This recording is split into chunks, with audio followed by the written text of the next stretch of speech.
uma família brasileira de Goiás, composta por um casal e um filho menor de idade, entrou com um pedido de asilo humanitário nos Estados Unidos, argumentando perseguição religiosa por praticar o candomblé no Brasil, mas receberam uma resposta surpreendente. Os juízes da Corte de Apelação do Nono Circuito, em São Francisco, sugeriram que a família se mudasse para o Nordeste, onde, segundo eles, candomblé seria popular e celebrado.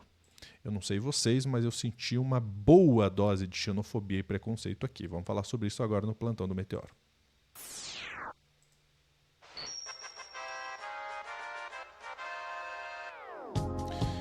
Daiane Oliveira está na tela para contar essa história pra gente. Ó, o arroba da Dai está ali, arroba Daiane J. Oliveira, e o meu arroba lu.junior para você nos seguir nas redes sociais, se você quiser.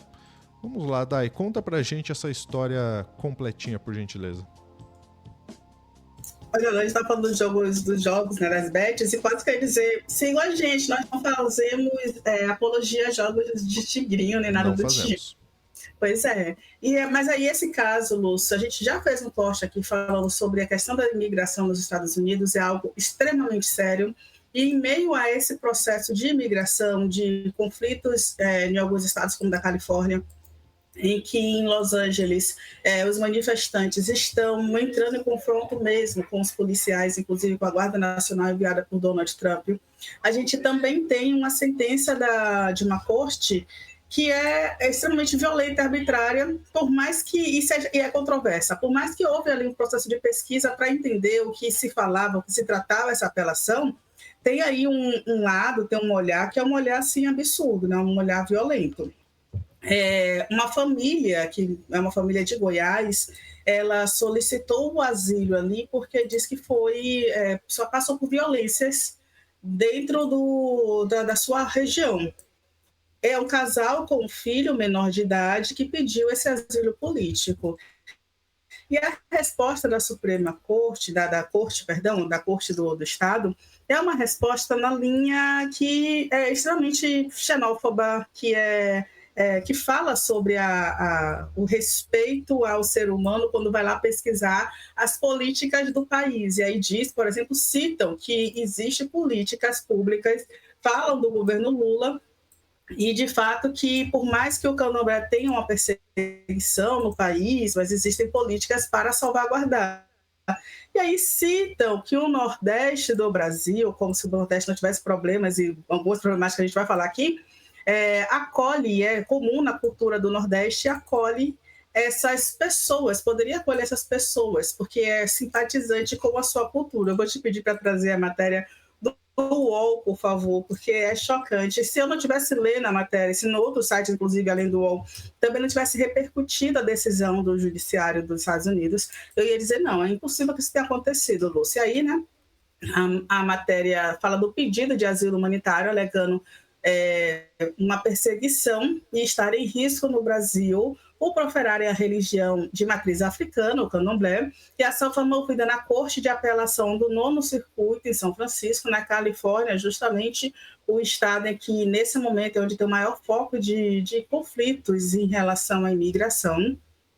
E a matéria fala sobre isso, né, que tem um foco dos protestos contra ações de deportação de imigrantes, e se fossem considerados asilados, esses brasileiros evitariam um processo de deportação, já que atualmente não possuem status legal para morar no território americano.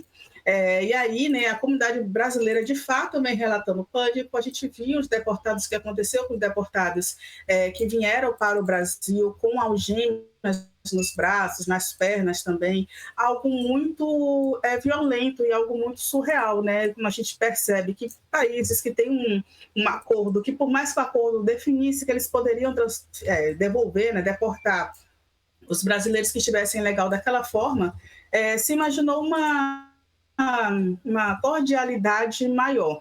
E quando eu falo se imaginou, por parte de quem estava nos Estados Unidos, porque a gente falou aqui o tempo inteiro do Donald Trump. E não, gente, a gente não está passando pano. Ninguém esperava nada diferente do Donald Trump. A gente não sabe de onde surge, né, na cabeça dos patriotas e de algumas pessoas, esse olhar de que o Donald Trump poderia ajudar alguém. Enfim, Na petição, né, o casal que vivia em um pequeno município de Goiás antes de ir para os Estados Unidos, eles afirmam que sofreram agressões motivadas por religião e relataram fazer parte de uma minoria populacional e expõem outros casos de intolerância religiosa recentes no país contra praticantes de Umbanda e Candomblé. E aí, de fato, né, a matéria traz que existe essa violência, mas que o judiciário, a Corte dos Estados Unidos, recomendou que reconheceu, né, que praticantes do Candomblé e outras religiões afro-brasileiras têm enfrentado violência e discriminação. No entanto, não houve, né, a Corte de Apelação Migratória negou o pedido de asilo e na decisão que o UOL teve acesso, os juízes afirmaram que o casal brasileiro foi incapaz de estabelecer que o governo brasileiro infringiu qualquer perseguição ou que seria incapaz de protegê-los da perseguição.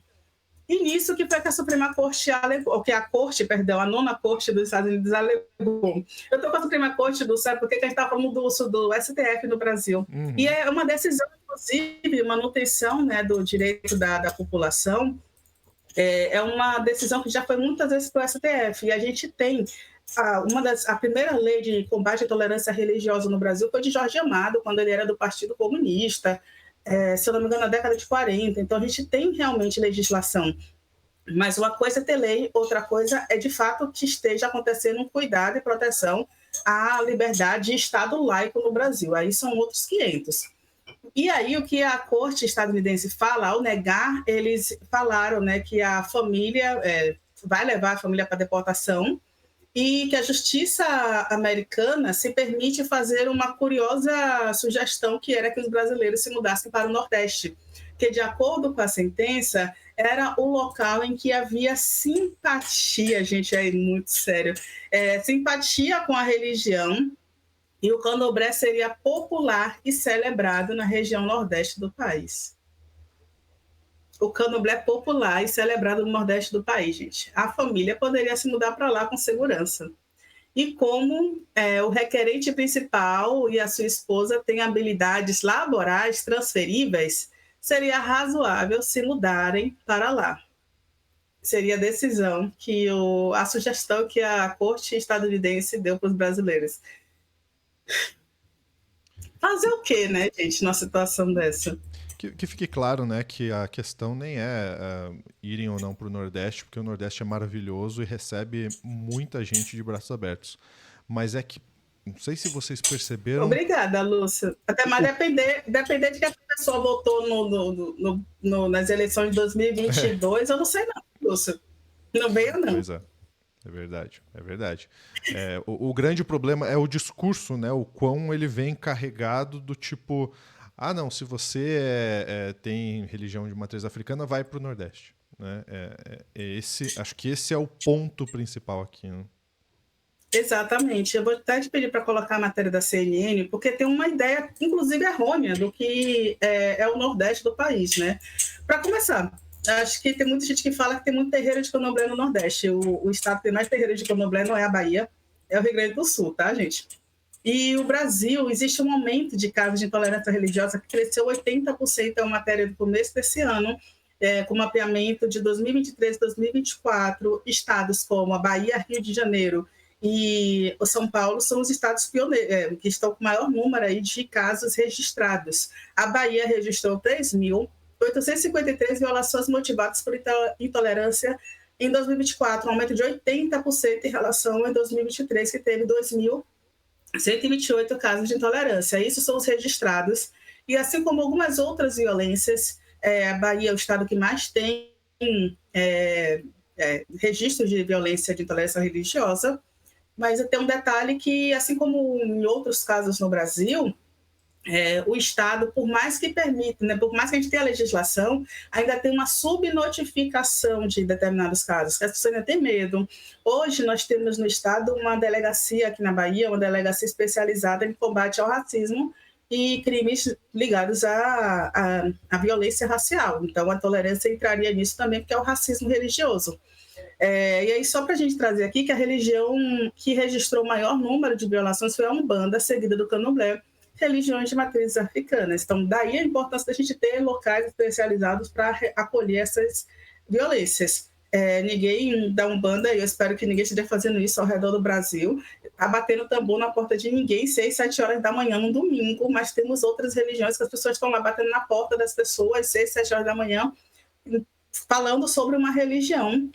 É importante que a gente entenda o que é compulsório, o que é violento, as pregações que acontecem dentro de ônibus, né, em locais públicos, e o quanto isso acaba com a saúde física e mental, né, das pessoas que estão diretamente ligadas àquela religião e que sofrem diversas violências diárias, sendo apenas por olhares, que aí afeta a saúde mental, mas também podem ter questões como violência, a própria violência física, que aí, gente, são muitos os casos registrados. E aí, Lúcia, só para a gente falou, né, um pouco sobre o que está acontecendo nos Estados Unidos, vou te pedir para colocar a matéria do Brasil 247, só para a gente falar que os protestos contra políticas imigratórias de Donald Trump se espalharam por algumas cidades. A gente já falou, né, sobre o estado da Califórnia, tem Los Angeles, que é onde aconteceu esse julgamento, que é um julgamento bastante, eu vou utilizar o termo controverso, mas tem outras cidades também, como Atlanta, Seattle, Dallas, Louisville e Nova York, onde ocorreram também manifestações. Em São Francisco, pelo menos 150 manifestantes foram presos. A gente, Sofia, vai trazer também um pouco mais sobre isso que está acontecendo nos Estados Unidos, mas tudo isso começou por causa das políticas dos Estados Unidos de bater uma meta e deportar pessoas e levar pessoas presas para Guantánamo, por exemplo, para presídios de segurança média e máxima, como se os imigrantes fossem criminosos, sendo que as pessoas estão indo ali para trabalhar e estudar naquele país, gente. E aí, após começarem os protestos, os Estados Unidos, o Trump resolveu ainda fazer uma coisa fantástica, que era mandar mais de 2.000 soldados, e isso agravou ainda mais os conflitos. E eu vou te pedir, Lúcia, só para a gente colocar um último vídeo, que é de um fotógrafo, que ele conseguiu registrar o momento em que ele foi atingido por uma bomba, né, uma bala de borracha da polícia dos Estados Unidos, para a gente entender quanto está complicado esse cenário, é um cenário de guerra, realmente.